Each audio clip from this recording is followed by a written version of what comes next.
welcome to an episode of Brain Balance Live. I'm Mom, Jen. I'm Mom, basically, always.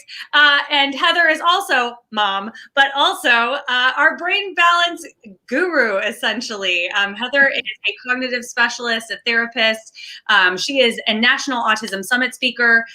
She can talk to us just basically like Heather. I was thinking about it today, and I thought Heather basically, in a nutshell, none of us is perfect, and we're all just trying to do the best that we can. And each one of these kids, even our neurotypicals, our neurodiverse, they are all so different.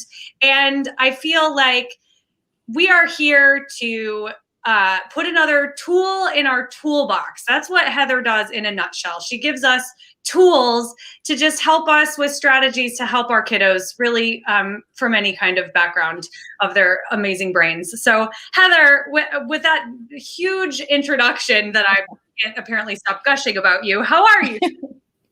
I'm doing well. This show, all of our shows apply to adults too. And I think of all the ones we've done, this will rank way, way, way up there on the ones where some parents are saying, oh, wait, I think that might be what my struggle is. I think this is going to really, really strike a chord. I honestly can't imagine it not striking a chord personally or for some loved one, this topic today.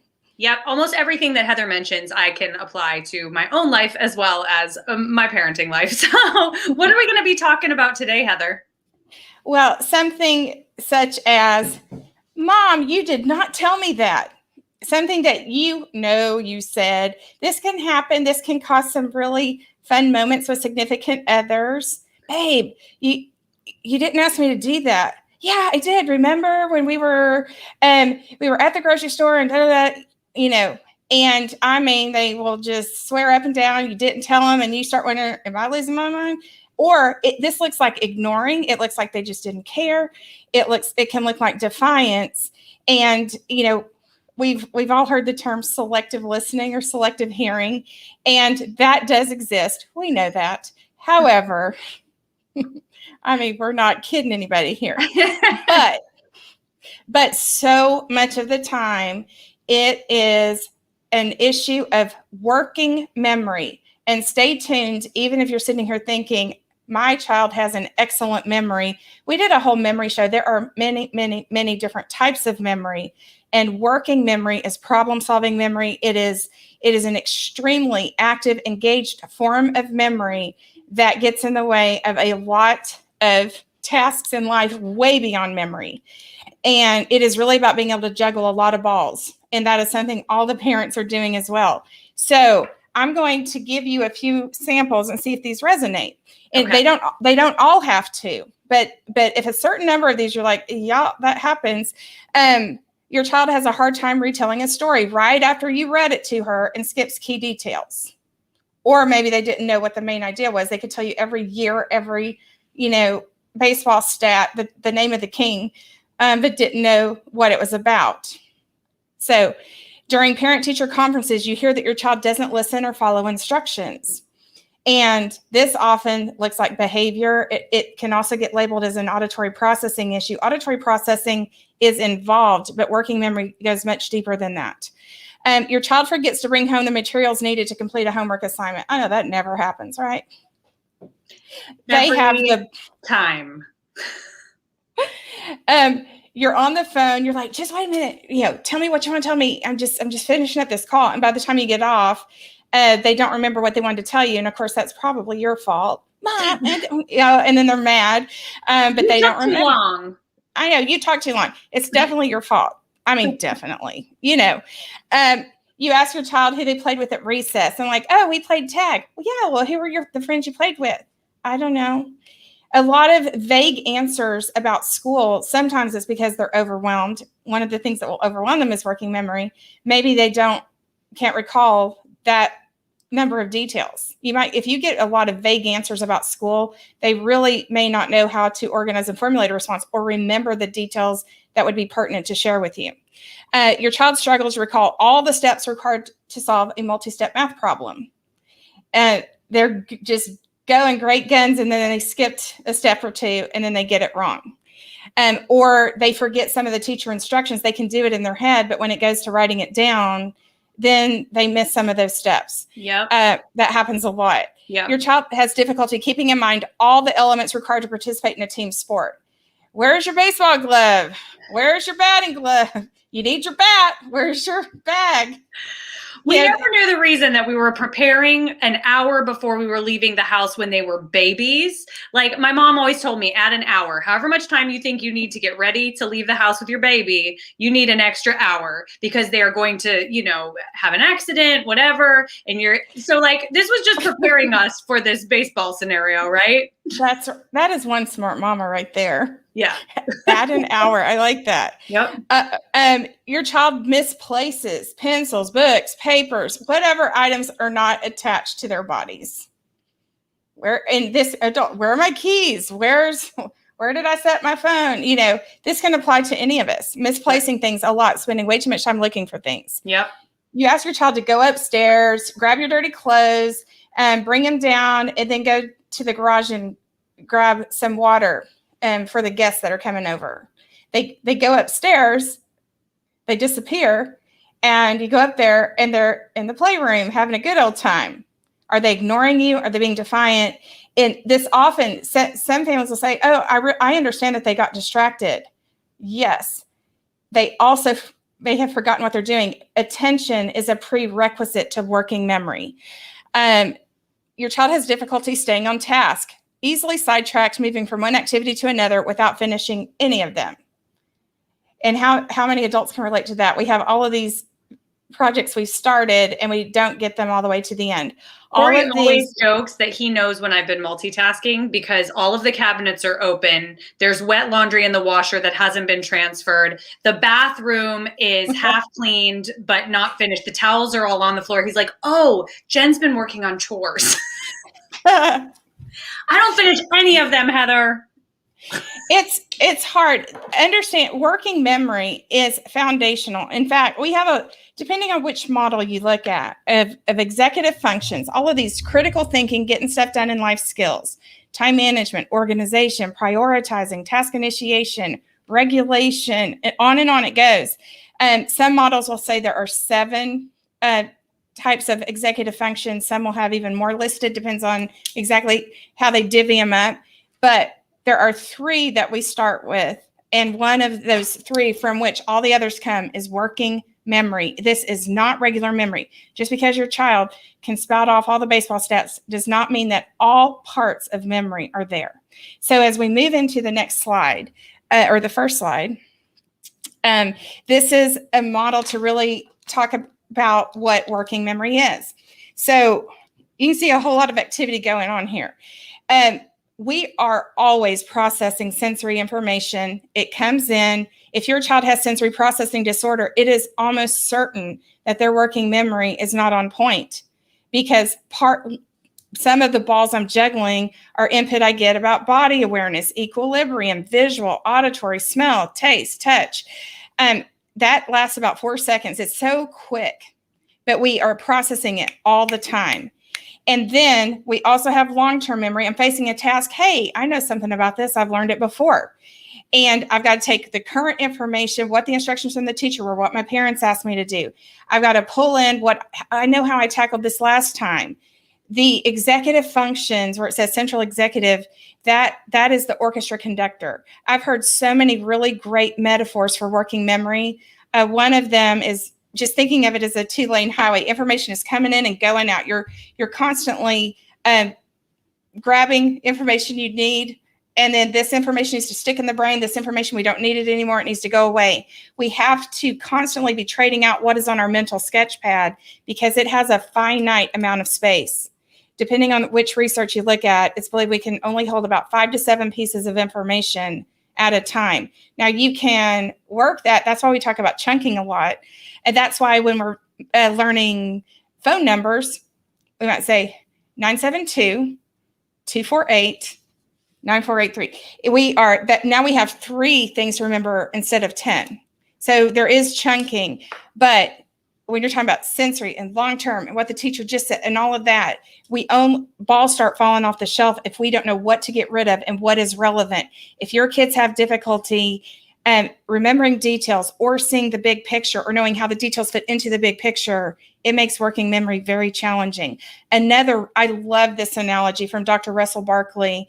He calls it the GPS. And he said, when working memory is working well, it is kind of like the Waze app or Google Maps.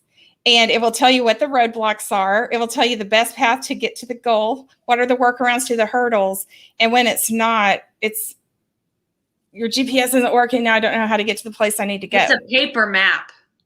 Yeah, it is. It is a map. And see, we take all this information. You see where it says episodic buffer. We have what's called episodic memory. We're putting details into the big picture. We use this to manipulate ideas. And I'm not talking about manipulation in the negative way. I'm talking about to mess with, to use, to work with ideas, new input, sensory or otherwise, and memories. Our memory from when we did something like this before, all of those work together. And the two main types of working memory, some models will say there are three types, but the two main types are called the phonological loop.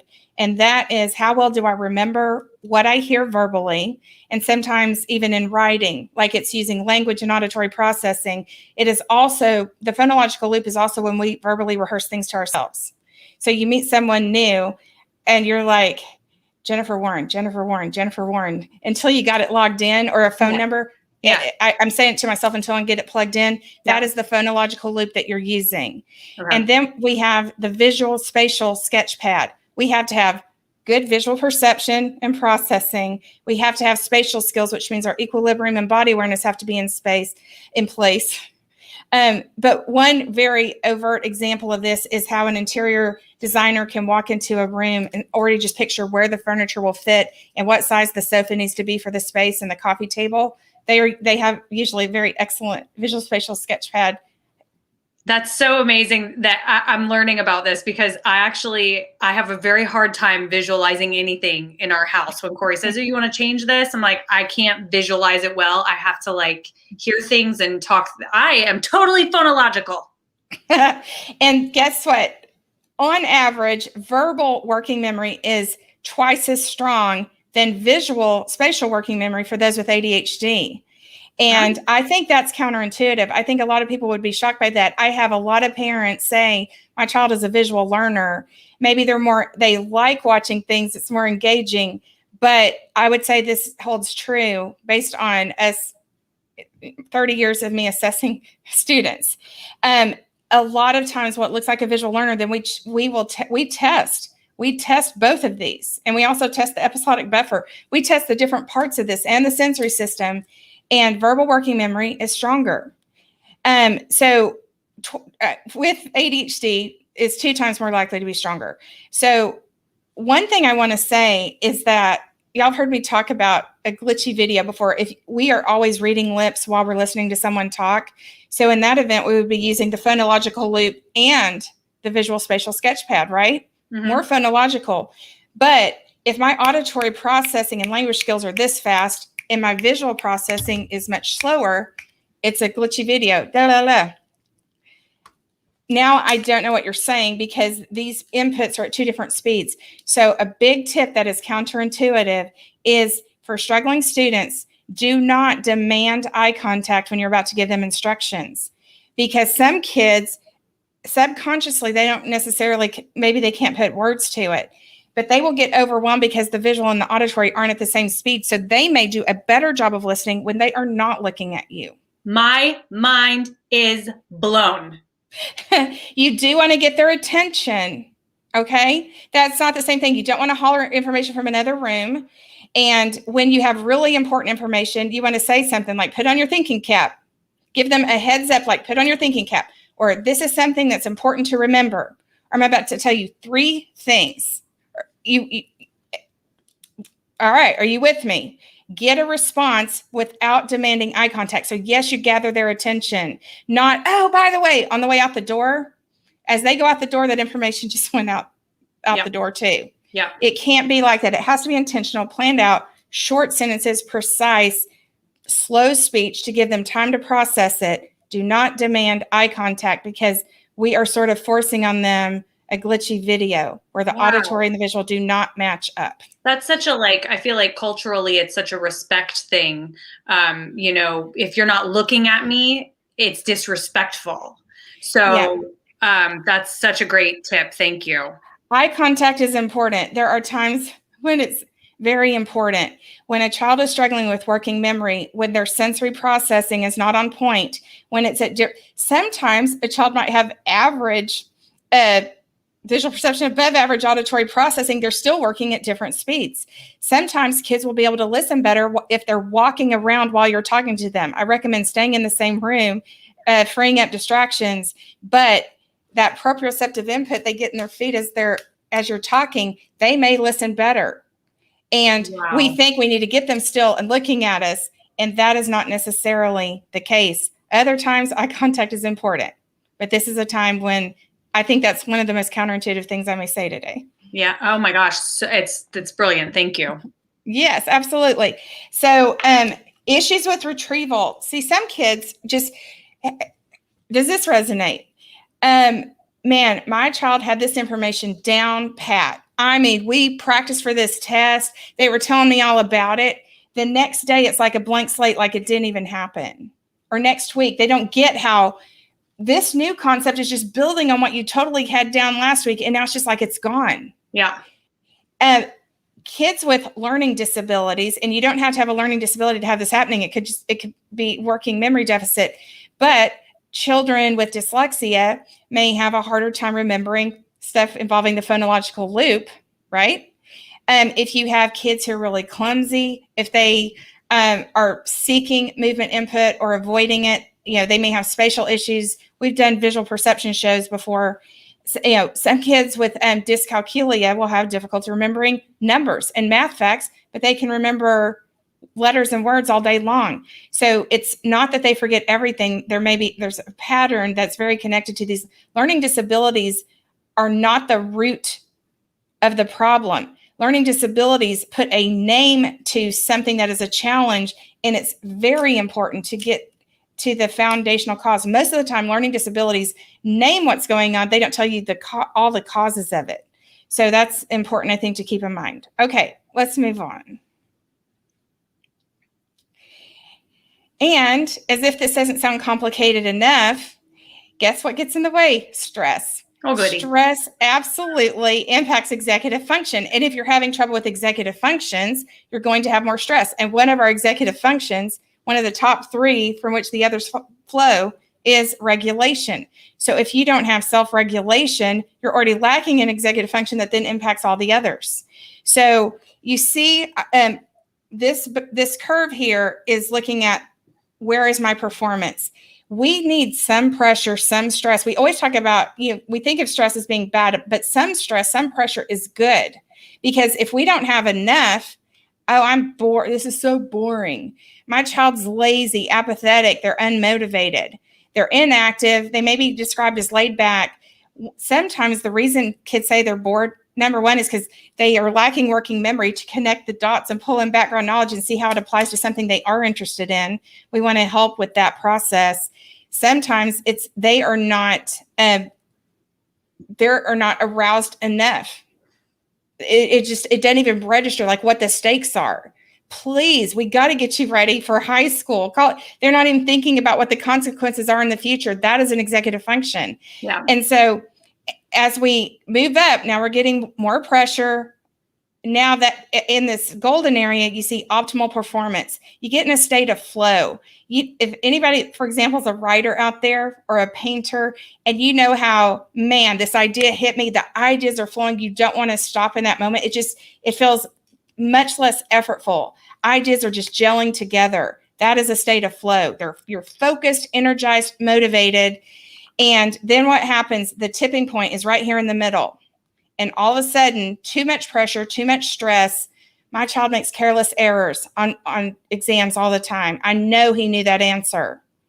That does not, we got to understand that hitting the brake pedal and thinking through a problem is just as much of a cognitive skill as knowing this math answer. And also, emotional regulation leads to stress that causes them to not hit the brake pedal. And those careless errors don't mean that they didn't care and didn't do it. Something is amiss, or else that doesn't happen. Yeah. They're stressed, they're tired. Again, you can hear the lazy word. Focus is gone. This will look like, if they're interested in it, they do it. If they're not, they won't. Think about stress level. Yes, there is an element of truth to that, but we are most engaged and most interested usually in the things that we're good at. And when we're good at them, the pressure isn't too high. It may be challenging, so we're in this golden area, but I'm going along like this. This thing exceeds my toolkit. Now I'm churning. I cannot sustain that attention as long. I'm disengaged. My child just doesn't care. No, they're beyond the tipping point. And then when it just keeps going in that direction, anxiety, anger, blaming others, agitation, fight or flight type responses, and meltdowns. As far as jobs, you may have burnout, you may have parental burnout. We did a show on that. So it's just important to understand. Think about a child who has poor working memory, did not catch all of the directions from the teacher. And so then he whispers over to his classmate, hey, what are we supposed to do? And then he gets in trouble for talking when he's not supposed to be talking. And then he's trying to respond and he's bad. So then he snaps and says something to the teacher he shouldn't. And so many behaviors, we say behavior is communication. It is, I am facing expectations I do not have the toolkit to handle. So really, let's think about, were they really trying to be bad? Probably not. This is not personality. It is not character.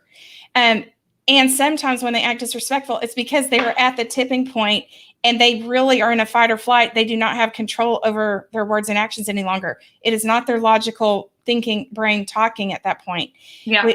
We also want to keep in mind, hovering often increases the student stress. And parents do this well-meaning, like, I'm going to be here because if I don't do it, they're not going to turn it in. They're going to get a 0. But if we hover, we're going to talk about how to support without hovering, because hovering increases stress. It can also increase the parental stress. And also, if a student has a mindset of, I can't do it, and that doesn't mean they're a negative person. It means that they're lacking self-worth. They're lacking self-confidence. And that is also often caused by neurodevelopment. We've done lots of shows about that. But that will increase anxiety, and then it will become a self-fulfilling prophecy. But if I have pressure and adequate resources to handle what the challenge is, that's a positive. If I have insufficient resources, then it's perceived as a threat. I go into fight or flight and into distress mode. Yep. So, all right, let's move on. So, parent-child conversation. I've used this slide before, but I have different words in here. I used it on the organization show. Listen, yes, reduce, reuse, recycle. So we want to create capable, independent human beings, not hover, but support. And so think through together, brainstorm the strengths. Are there times they've used working memory well? Maybe they have good phonological loop working memory and not visual spatial working memory. What works? Ask them, not you telling them what works, but rather ask them what works. And even if you have to steer the ship a little bit, we want prompts, not answers to them. This is making me so happy to hear, because I feel like you're just unlocking something for me personally, because if you've seen the show before, you guys have heard me talk about my son being really good at music, and he learns by ear. And so he memorizes classical pieces, and he can read music, but he memorizes by ear even better. But he'll have trouble at school when, say, the teacher will be like, I wrote the assignments on the board, and he still didn't know what they were and write them down. And I'm thinking to myself, how can this child learn music so easily, and then he can't write down his assignments from the board? And like, I feel like you're just opening my mind to like what's probably going on with him. Yeah, when we have visual perception and processing issues, it impacts visual spatial working memory. There are 2 main ways that kids miss what's on the board from a visual standpoint. One is a thing called visual focus. Instead of kids being able to take in the whole visual field, they're right here, or they're right here, or they're right here, or they're right here, or here. They're not able to take it all in. So they are looking at the chalkboard in front of their desk and they miss the information on the periphery.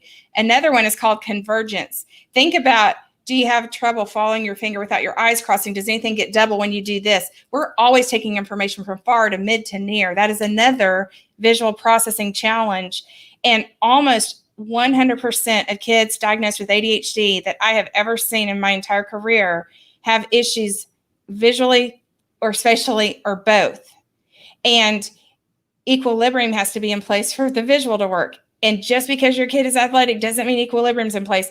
I was very, very athletic. My equilibrium was squat. 68% of underperforming students, I would argue they're not underperforming. There's a hidden churn going on. But they're the ones who are considered underperforming, or there's just something getting in the way, have confirmed equilibrium issues. Body awareness. If I don't know where I am in space, how am I going to take in all of this space on the board? Yeah. So that is one of the reasons why kids are twice as likely to have issues with the visual spatial sketchpad when they have a diagnosis of ADHD. But collaborate on solutions instead of providing solutions. We don't want your child using your working memory. We want them to learn to use theirs. Yeah. One of the, be sure to talk to them about what working memory is. Anybody who wants really child-friendly language on that, tell me your child's age, developmental level. I'm happy to talk through that with you. But kid-led metacognitive questions, have them think about their thinking. What do you think your stuck point is on this? Adjusting it to their age. Praise effort. We're not looking for perfection. Remember, we want to praise character traits and effort, not the end result. Because then kids think they're human doings, not human beings. And that leads to a sense of shame, rejection sensitivity, getting their feelings hurt very easily. But one of the most important things you can say, we never want to call our kids lazy, unmotivated. If you're coming and meeting with me, yes, talk to me about that and we'll talk through it. But I'm talking about, although it's better to sort of get that language out of your head and it's better to think, what is a more positive possibility? Could this be a struggle that's hidden, that looks like laziness, that looks like task avoidance? I want parents to be honest with me about how it's coming across. We do not want to ascribe negative personality or character labels to children who are struggling neurodevelopment. We don't want to do that, period, for that matter. But I'm talking about on this topic today. We know you want to remember things, and it's a real struggle. We're going to find ways to help. See, you are showing belief in them instead of getting into arguments about, I told you this 6 times. No, you didn't. They truly may not remember, even if they do after you spur their memory and argue about it. Now they're in fight or flight and you're against me. And they're going to start spouting off and saying things that nobody wants to hear. And then more problems arise. Show belief in your child and recognize there's a struggle. And when they have a name for it, now that is separate and apart from me. It's this thing. And there's something we're going to do about it. You're going to support me and you believe in me and you love me. Yeah. So, okay, let's move on. So when we're thinking about what do we do about working memory struggles, there are 2 categories to this. One is environmental modifications. These are the types of things I talked about on our disorganization show. And basically what we can think of is, remember I said that our working memory is like a mental sketch pad and it has a finite amount of space. The reason so many kids with ADHD and learning disabilities have a limited working memory is because their sketch pad is getting taken up with churning through other things that are automated for other kids. And so now we just cut my sketch pad in half. So by setting up the environment correctly, we are offloading some of the things on that sketch pad to where I have more room to make up for the fact that I'm churning on this other stuff. So, and that is the things like putting systems in place. In other words, this is where your shoes, your backpack, your keys, your sports or music equipment go when you get home. And this is when we do it. You have your visual schedule of when we're going to do homework, when there are breaks, et cetera, color coding systems. You have little, if with teacher permission, if they allow you to have in their planner, little quote unquote cheat sheets that have certain math calculations that they have trouble with, or certain prefixes and suffixes, whatever it is. Those are systems. And we have a routine. We are getting rid of unnecessary distractions. We're going to get rid of visual fray. We're going to get rid of auditory fray, have maybe a separate laptop that kids use that is not loaded up with the fun stuff for them to do their homework. Maybe talking to the teacher and saying, hey, can I get permission for my child to email his assignments to you when he's finished instead of turning them in? So that way these are the types of systems I'm talking about. Everything has a place. Getting rid of clutter. Watch the organization show if you want real specifics on this kind of thing. Pre-transition cues. It is really hard when kids have working memory issues to switch gears. No, I mean, I need more time to process because I was in the middle of this and now I have to switch gears. Switching gears is very difficult for kids who have working memory challenges. And it often comes out as emotional dysregulation, behavior. But it is, I take more time to process things. I was juggling these balls and now I'm supposed to put those balls down and come over here and pick up more balls on my mental sketch pad. And that's hard. So, okay, in 5 minutes, etc. Simplified language. I kind of touched on this earlier, but slower speech. You want to chunk the information. If instead of multi-step instructions, one at a time, let them process that one before you do the next one. Precise language.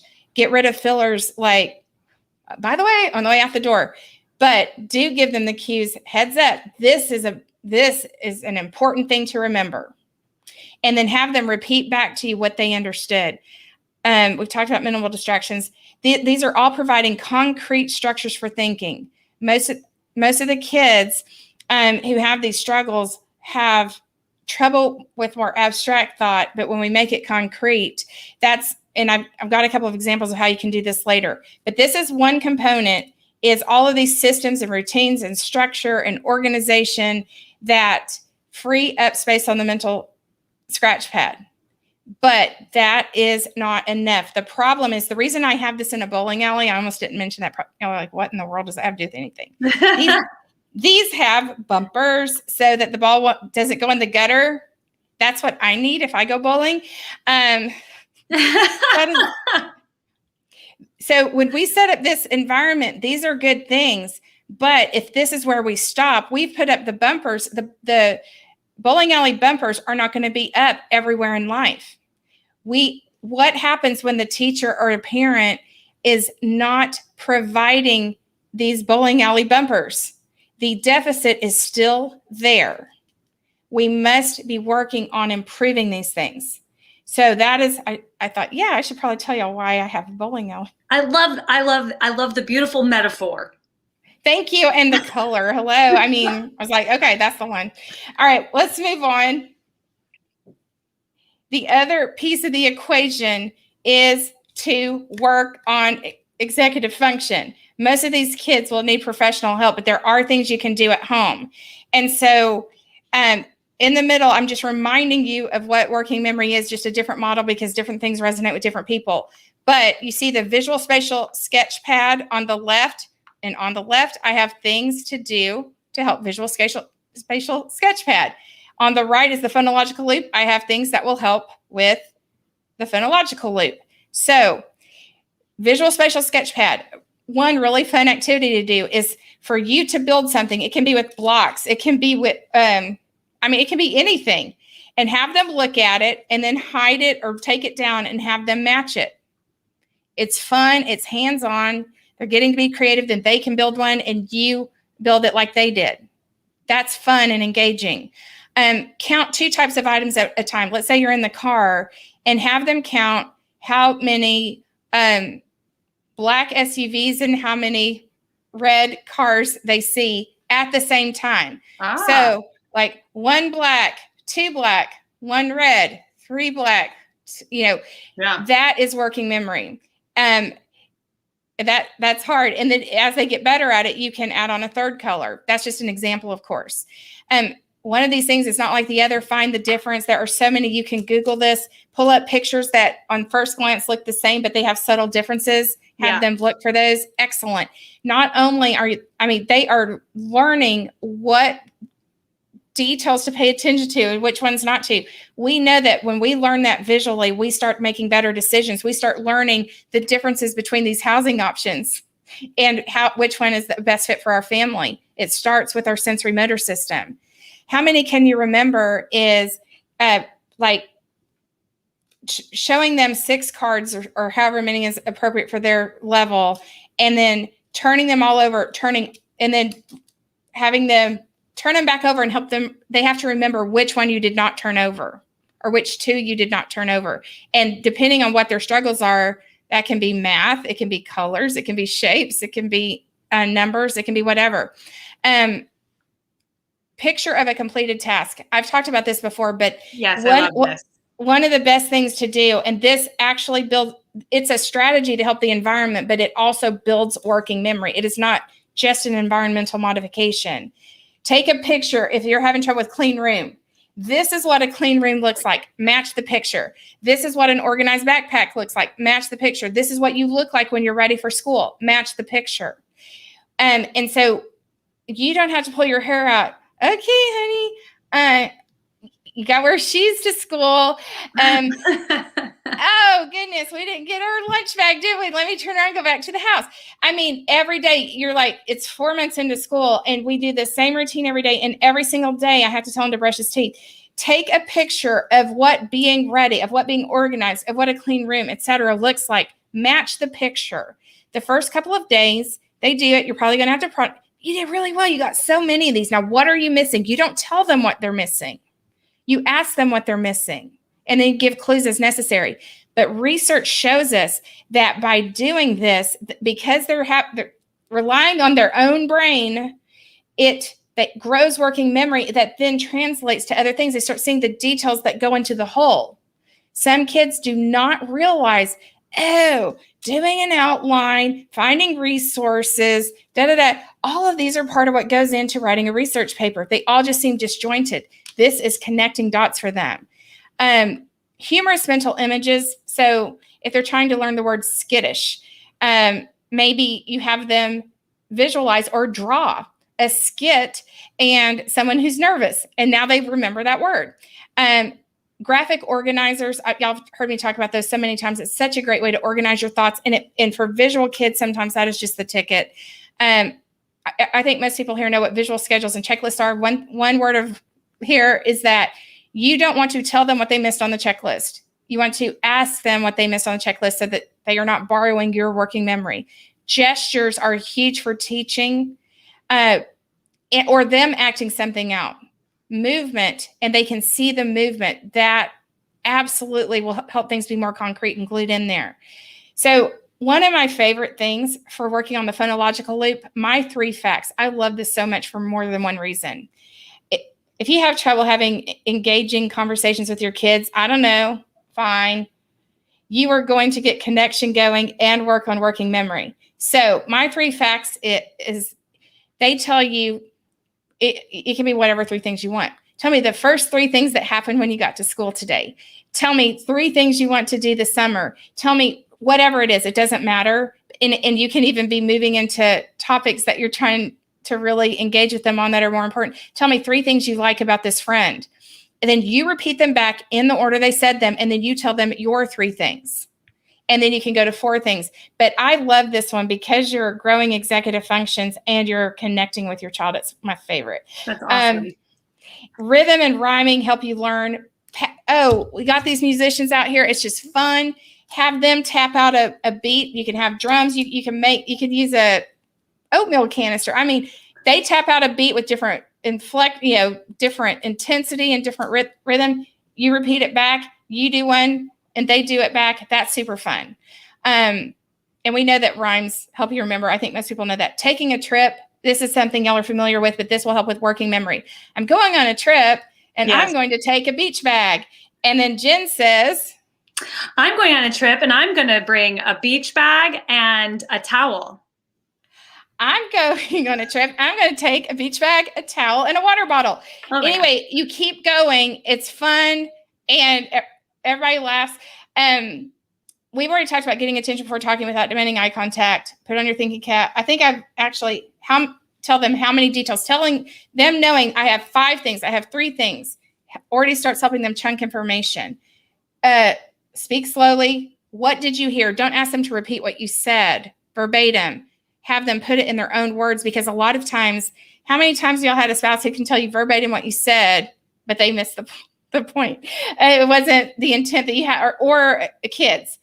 Non-academic note-taking. What I mean by this is note-taking is one of the hardest things for kids with working memory struggles, especially the phonological loop, although it also involves visual because you're having to look at what you're writing. Because you're having to remember what the teacher said as you write it, remember how to form the letters, how to space them, how you want to organize this, while still listening to the next thing they're saying. So non-academic note-taking would be you're having a family movie night and everybody's throwing out ideas about what movie they want to watch. So they are jotting them down. They are taking notes, and it's not as threatening of an environment. They are, as they hear you say what you need for the grocery store, there are so many different ways where you're giving them chores and they're writing them down. They are note-taking in a less threatening environment. To work that skill is really hard. Let them read and edit aloud. Remember, part of the phonological loop is not just remembering what someone says to me. It is how I verbally rehearse things to myself. You can find so many when proofreading, and when you read it out loud, you might find things that you don't when you're reading silently. Sometimes when kids read out loud, they're getting the benefit of seeing the letters, but they're also hearing their own voice. We know with certainty, there's so much research that shows how learning goes through the roof when you do this. Yeah. Okay. Lots of ideas there. There are more, but you get the idea.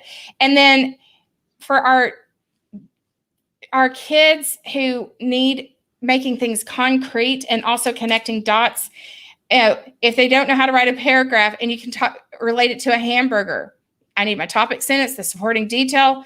You're just making the concept concrete, and they're building a hamburger, and it makes it more fun. And the Freyer model is, I have a concept. You can use this with math, history, vocabulary, anything. And maybe they're starting to connect dots because they put the definition in their own word. They give examples of it. Something new they learned about this from what they already knew in the past. Use it in a sentence. Draw a picture of it. What's a synonym? That's grammatical reasoning to know slight differences in words. That's part of grammatical reasoning. It's another executive function. What is a suffix or prefix for my word? This is morphology. When kids understand prefixes and suffixes, vocabulary skyrockets, and so does reading comprehension. So Freyer model, look that up. If it is magical for connecting dots for these kids who have trouble putting details into the big picture. Freyer. There are so many good ones out there on the internet. Okay. I love that. Freyer model. Yes. Got it. I hope Freyer, I think. I bet it comes up as a suggestion, even if we spell it wrong. Yes. Look at this. Look at this working memory. Look at all the stuff going on in there. That is working memory. Yes, I love that. Oh my goodness. Okay, as usual, Heather, you've been a wealth of knowledge, and I'm so grateful for all the tools that you gave us to try today and strategies to help us through our days. And school's going to be here before you know it, so we're going to be applying these strategies to real life school times here very, very soon, aren't we? We are. Working memory is something we need for relationships, jobs, school, life. We always are using working memory, and those of us who don't struggle with it, are fortunate because this will put kids into overload really, really quickly. Yeah. Well, we are so grateful to you, Heather. And if you've been watching this, even on the replay, feel free to drop a comment into the comments with questions or topics that you'd like Heather to talk about. I am always here to pick her brain for all of you. And also, I grow from it immensely as well. So thank you, Heather. As you can see, we've got her Facebook and Instagram handle there. You're going to want to take down the phone number of your local Brain Balance Center if you are in the area, and you will more than likely see Heather because this is her passion, this is her life, and she will answer your direct messages as well. So Heather, anything else you want to leave our audience with today? No, I just want to say we'll be back Thursday at 3:35 with Dr. Brian Aspey. So thank you, everyone, for sharing your time with us. Hope you have a great week. All righty. Bye now.